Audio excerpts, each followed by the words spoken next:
kulan wacan oo wanaagsan daawadayaal hadaf media ayaan naga daawanaysaan soo dhawaada ayaan idin leenahay barmadow ay ku noqotay ummadaha islaamka qaybaha kala duwan ee bulshada Soomaaliyeedna siyaabo kala duwan ayay uga falceliyeen aragtii ugu weyneed ayay madaxda caalamka gaar ahaan wadamada islaamka kala dulceen Cabdiraxmaan Maxamed Cabdillaahi Ciro madaxweynaha maamulka gooni sutaaga ee Somaliland oo goordhow gaaray magaalada Tel Aviv xogta kulanka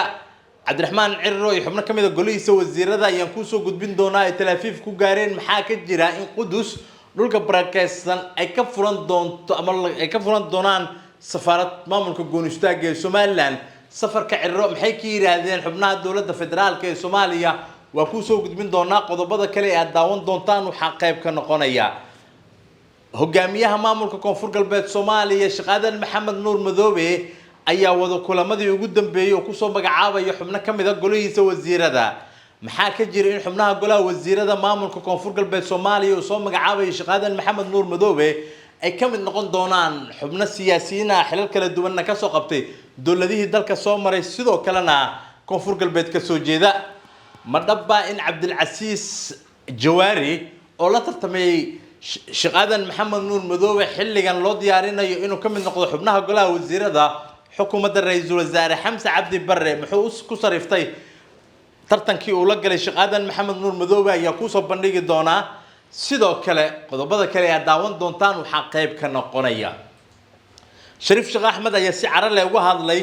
dhacdooyinkii ugu dambeeyay ee la kulmeen xubnaha mucaaradka soo dhawaada ayaan idin leenahay akhyaarta qadarintii qiimaha inaga mudanayna daawanaysay aynu ku bilownay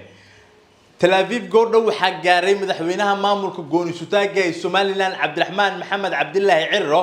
iyo xubno kamid ah golihiisa wasiirada arintan wadamada caalamka madaxda islaamka qaybaha kala duwan ee bulshada ayaa siyaabo kala duwan u hadal haya waxaana ay sheegeen inay tahay barmadow oo xilligan ku dhacday guud ahaan xukuumadda oo hogaamiyo Cabdiraxmaan Maxamed Cabdillaahi Ciro Israel loo qoonsi beenada siisay ayaan la filayaa in madaxdeedu ugu sareyso Tel Aviv ay ku qaabilaan Cabdiraxmaan Maxamed Cabdillaahi Ciro iyo xubno kamid ah golihiisa wasiirada dhinaca kale hogaamiyaha maamulka koonfur galbeed Soomaaliya Shaqaadan Maxamed Nuur Madoobe ayaa wada la tashiyadii ugu dambeeyay oo ku magacaabi doona xubno kamid ah golihiisa wasiirada xubnaha golaha wasiirada la qorsheenayo Shaqaadan Maxamed Nuur Madoobe hogaamiyaha maamulka koonfur galbeed inuu magacaabo waxa ka soo muuqan doona sida qorshuhu yahay ama hadda laga hadalhayo xubno kamid ah siyaasiyiinta dawladda federaalka ee Soomaaliya xilal kala duwan ka soo qabtay gaar ahaan kuwa ka soo jeedo deegaanada maamulka koonfur galbeed Soomaaliya xubnaha qaarkood waxay ahaayeen xubnaha axsaabta siyaasadeed ee mugaweyn ee deegaanada koonfur galbeed doorashadeeda galaangalka weyn ku lahaa balse u jaleecay amaba la saftay lana midoobay hogaamiyaha maamulka koonfur galbeed Soomaaliya Shaqaadan Maxamed Nuur Madoobe baaritaano amni iyo xaqiijin kuwii ugu dambeeyay ayaa ka soconaysa magaalada Beledweyne ee xarunta gobolka Bay sidoo kale agaasimaha uu magacaabay hogaamiyaha koonfur galbeed Soomaaliya Shaqaadan Maxamed Nuur Madoobe ayaa gaaray magaalada Beledweyne ee xarunta gobolka Bay akhyaarta qadarintii qiimaha inaga mudanayna daawanaysa gabagabadii hadii aan eegnana Sheekh Shariif Sheekh Axmed madaxweynihii hore ee Soomaaliya kana mid ah xubnaha mucaaradka ku ah dawladda federaalka ee Soomaaliya oo shir jirayd xalay warbaahinta uu qabtay magaalada caasimadda ee Muqdisho ayaa si kulul ugu hadlay dhacdooyinkii ugu dambeeyay xubnaha mucaaradku ay la kulmeen sidoo kalena waxa uu ka hadlay dawladda Soomaaliya qorshaha wado hubka dhigista ku sameynayso xubnaha mucaaradka ah iyo saraakiil ciidan kuwaas oo hub siyaabo kala duwan ugu haystay Muqdisho iyo waqooyiga magaalada caasimadda ee Muqdisho Shariif waxa uu isweydiinayaa waxa sababi kara qof xilligan dagaalka la dhaxeeyo in hubkiisa uu dhiibtaan ama hubka uu dhiibaan akhyaarta qadarintii qiimaha iga mudan nabadiino nooli kulati dambe salaamu calaykum intii bixi weysana waa ka tagto waa la wada ogyahay waxaan rabaa inaan sidaas oo kale ka dhawaajiyo arrin bariyahan socotay oo ayaduna conflict cusub ah ama khilaaf cusub ah oo hore aan u jirin oo la socota arrimaha doorashooyinka oo arrimaha la yiraahdo hubka dhigistu sidoodaba waxay u baahan yihiin process waxay u baahan yihiin hanaan heshiis lagu yahay siyaasad guud iyo amni guud ayay u baahantay cidda maanta gurigaaga ka joogi laada oo jidka ka mari laada hubka ma dhigi karto macquulna ma aha qof noocaasi inuu hubka dhigis ka hadlo hubkii dawladda loogu talagalay waxa ay hubkan wala ridaayay waxaad aragteen beebayaal waxaad aragteen diyaaradaha qaraxa sida in dadka lagu weerarayo kuwa sawirada qaada habeen maalin meesha taagan marka kuwaas inay yiraahdaan hubka aadan ka dhigaynaa waxaan u aragnaa arrin daandaansi ah edeb darro ah aan suurtagal ahayn hubka sida lagu dhigo waa la yaqaanaa waxa lagu dhigaa nabad caam inay jirto in laga heshiiyo hanaanka hubka dhigista dalkana inuu ka dhaco hal waqti bilcagsi hubkii soo gala dawladda wuxuu ku jiraa gacmo gaar ah wuxuu ku jiraa guriyo gaar ah waa la wada ogyahay hubka dawladda soo galay marxaladii madaxweynaha waqtigiisu dhamaaday kuma jiro gacanta ciidamada qalabka sida si toos ah waxa haya ashxaas la wada ogyahay sababta loogu dhiibana la wada yaqaano wuxuuna yaalaa guriyo gaar ah marka ruux asagu hub aruursi ku jira oo ka cadaalad fali waaya mas'uuliyadii loo dhiibay marka uu xilka ka dhamaado inuu yiraahdo hubkan dadka ka dhigaya ayaduna waa nasiib darro waxa laga hadlay shiqaaqa yar dagaal socday waqti badan oo hub kasta la soo adeegsaday in shiqaaqa lagu tilmaamo ayada laftigooda waa mas'uuliyad darro waxa la socotiin xabada ka bilaabata xamar ilaa cadalay socotay dadaal la baacsanay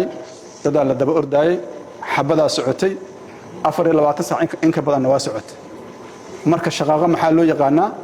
haddii shaqaaqa ahaadna see dhaqaalaha ugu yeelata saameyn ilaa shaqaaqa waa wax waqti kooban dhacay oo dhamaaday waxa la socotiin balan xumada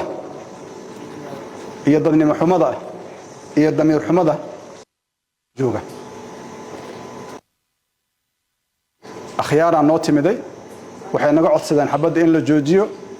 waa aqbalnay waxay naga codsadeen guryaheena inaan ku soo laabanno waa ka aqbalnay daqiiqada kadib markaan soo baxnay jidkan wada joojiyay balan xumada intaas la eg dadka qaba inay dad wax ka sheegaan horta waa nasiib darro arrimaha shisheeyo laga hadlay shisheeye cid u shaqeey jirta waa la wada yaqaanaa waana joogaan marka waxaan rabaa dalkan dhibaatadiisu waa madax sigeedu dhamaaday ee aan ku hawlanayn wixii loo doortay ku hawlan barakicin ku hawlan ku hawlan umad qaybin ku hawlan xukun boob cilad kale oo dalkan ka jirta ma jirto mucaaradku waxay u taagan yihiin in laga wada hadlo oo laga heshiiyo arrimaha doorashooyinka inta laga rabana waa intaas 2 sano iyo in ka badan madaxda waqtigeedu dhamaaday waxa loogu soo noqonayay war doorashada aan ka heshiino doorasho qof iyo cod waa hadaf waa wax fiican lama gaari kara maanta nasiib darro ama nasiib wanaag midaan doonto ku tilmaam wixii xamar ka dhacay iyo wixii koonfur galbeed ka dhacay maanta waxaan u maleynaa sadar muuqda su'aal ka dhanneed oo nina uusan isweydiinaynin marka waxaan rabaa inaan intaas sii raaciyo banaanbaxu waa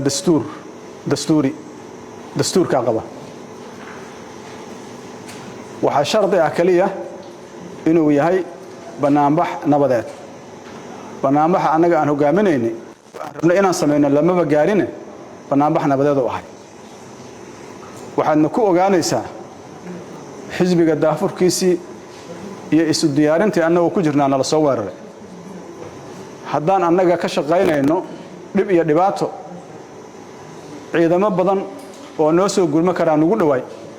annaga joogaan waan ogtiinaan u malaynaya taasna ujeedadeedu waxay ahayd asal ahaanba uma soconin in dagaal aan galnay waxaan u soconnay xuquuqdeena dastuuriga oo ku aadan inaan cabirno ra'yigeena inaan gudanno waana nagala hor istaagay markii dadkii nabadoonnada ahay kow ay noo yimaadeen maalinkii horena dadkii la soo diray waa dadka lagu weeraray howlwadaag dadka lagu weeraray ra'iisul wasaare xasan cali khayre meesha uu joogay waxaa ka mid ahay ugaaskii mursade waxaa ka mid ahay ugaas maxamuud cali ugaas